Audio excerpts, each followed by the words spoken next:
Hi guys, welcome to Counterpoints. My name is Connor, and today we're going to be breaking down the second part of the Aldani heist. The rebels successfully infiltrated the Aldani Imperial garrison, lost 2 members to blaster fire, stole 80 million Imperial credits, and took off in a box freighter in the midst of a crystalline meteor shower.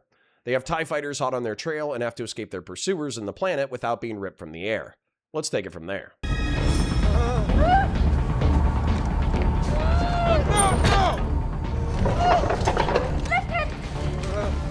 I can't feel my legs. I can't feel my legs. Heavy, can you hear me? I need a flight path. Alright, hold on. What are you doing? Hold him still. What is that? Med spike. Keep him still.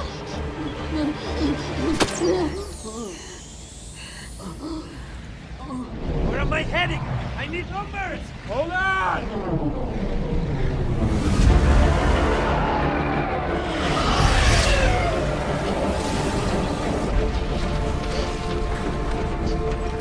Flying blind!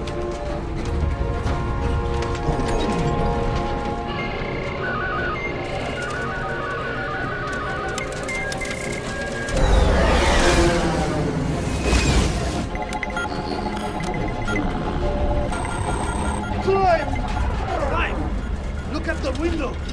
Climb! Move! Climb! Now! Did you give in?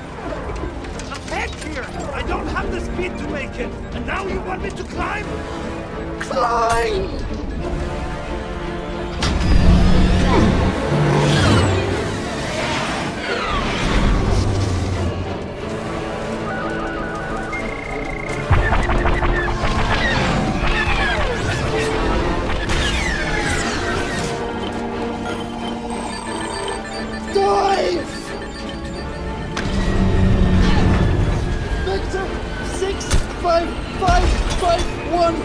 Full boost, thrust on level!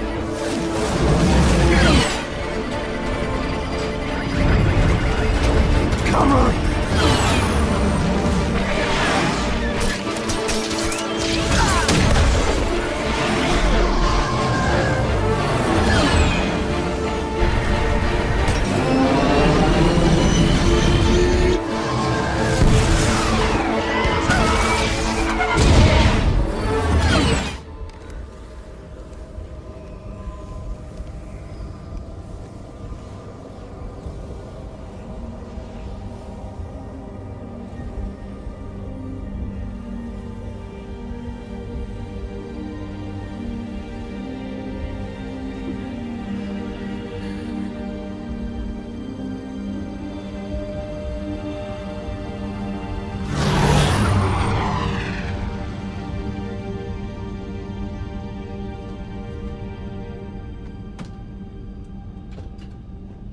I need to know where we're going.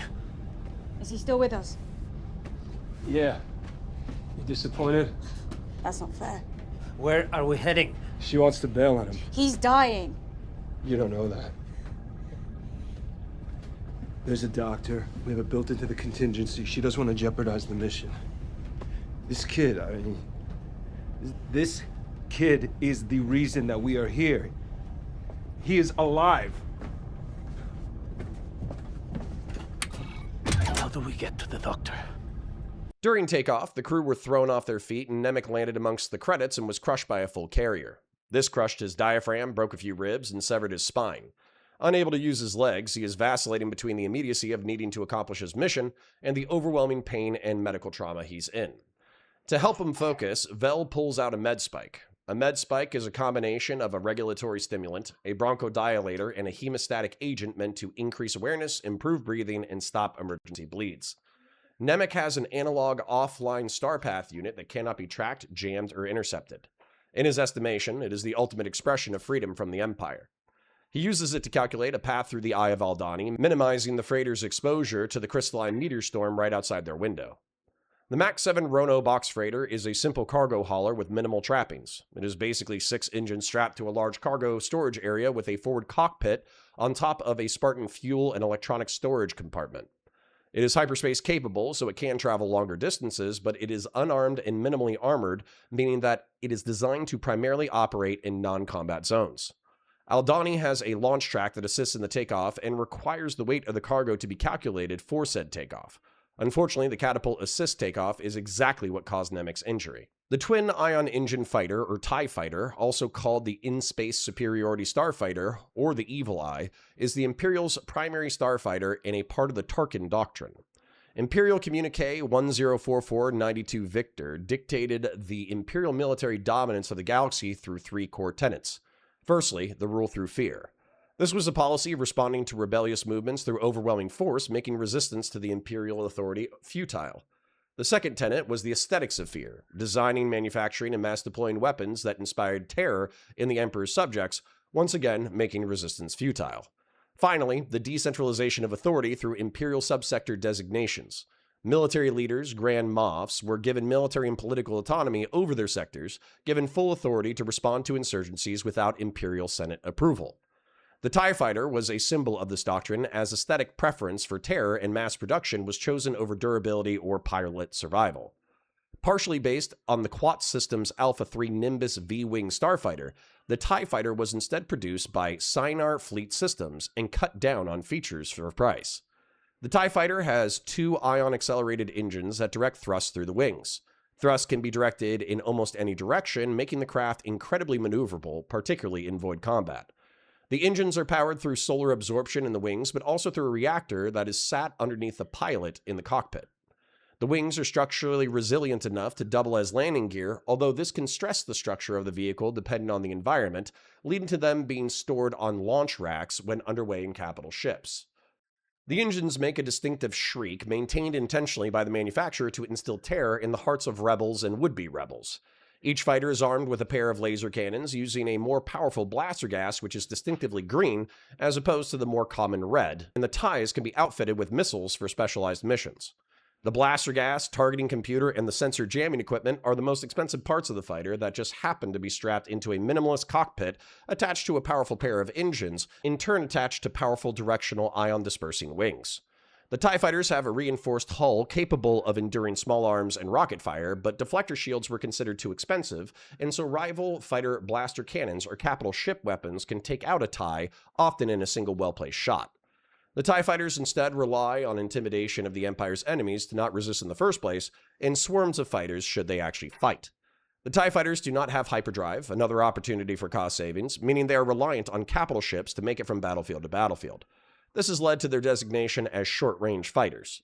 Finally, worthy of mention due to their frugal nature on the TIE Fighter, pilots were used to wearing vacuum-sealed flight suits and helmets, and thankfully they do have ejector seats, although in the center of a crystalline meteor shower, their use is dubious at best. The Eye of Aldani is an event every 3 years where the planet passes through a belt of crystalline objects that burn as they fly through the upper atmosphere. This is a spectacle for the Dani and Imperials below, but it is a flight hazard for those in the upper atmosphere. Nemec, roused by the med spike, is able to use the analog starpath unit to direct Andor into the safest, though not perfectly safe, course. The burning crystalline shards are confusing the TIE Fighter's advanced targeting computer, making aim shots difficult.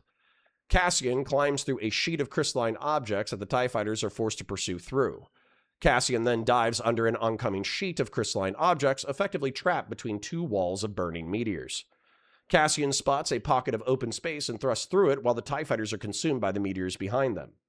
One of them is destroyed outright, while a second fighter has its wing clipped off, which forces it to crash into the third. While everyone is distracted by the Eye, Cinta Kaz walks away in an Imperial officer's uniform. The rebels have successfully escaped. Vel wants to carry on the mission, fearing that any change in the flight path could result in their capture. Skeen wants to stop for a doctor to give Nemec a chance at survival. Cassian is the tiebreaker, going to the doctor to try to save Nemec's life.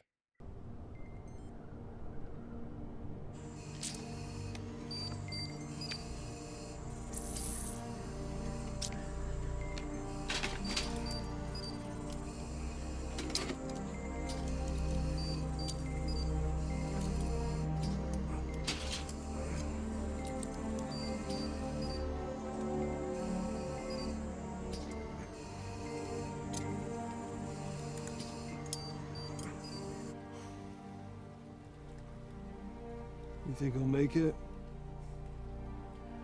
Could get lucky. Yeah, luck. Drives the whole damn galaxy, doesn't it?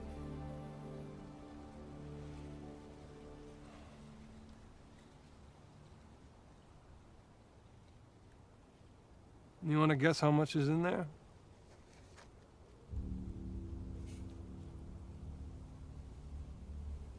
$80 million, give or take. What'd you tell me? You want to win and walk away. Well, 40 million apiece. Don't tell me you haven't thought about it. See, I can't fly the trawler, but I do have a safe place we can hole up. Between the two of us, we could be the winners here.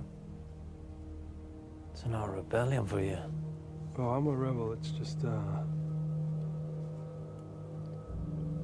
me against everybody else. Where would that put me? 40 million credits is enough for me to forget all about you.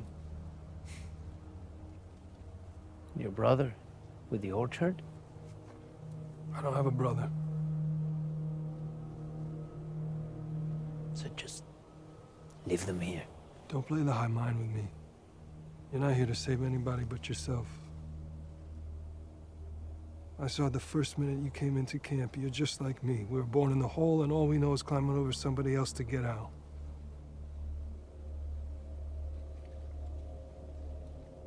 There's a moon 8 parsecs from here with nobody home. Put that thing down, catch our breath, split up the winnings. So this one...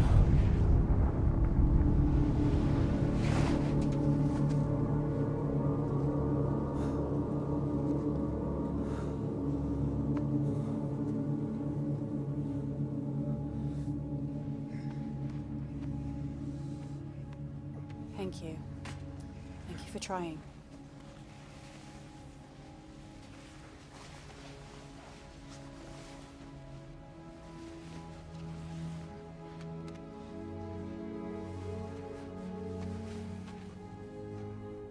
I did everything I could. It's not you, Doc. And it's not what you think either. Oh, surprise me. I'll give you 30,000 credits for the ship in the barn. That's twice what it's worth. Excuse me. Where's Skeen? Skeen! Skeen! He's dead. He wanted to take the money and leave you here. He wouldn't do that. You're gonna have to think about that. You disgusting bastard. Taramin warned me. I'm taking my cut. The number I was promised. I'm leaving you the freighter and what's inside. I did my job. I'm done. And I wouldn't stick around if I were you. Return this to your friend.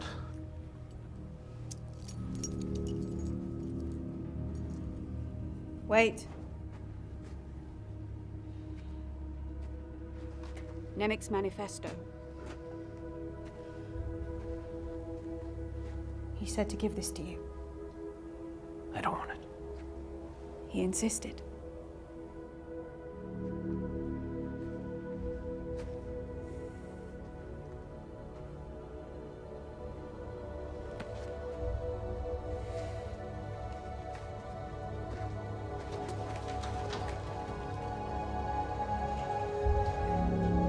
Dr. Quadpaw is a Gilsarian male operating on the moon of Fresno in the Outer Rim. His species' 4 arms lend themselves to delicate and complex work, and he has made his living as an off-the-book surgeon for the physically desperate and financially suspicious.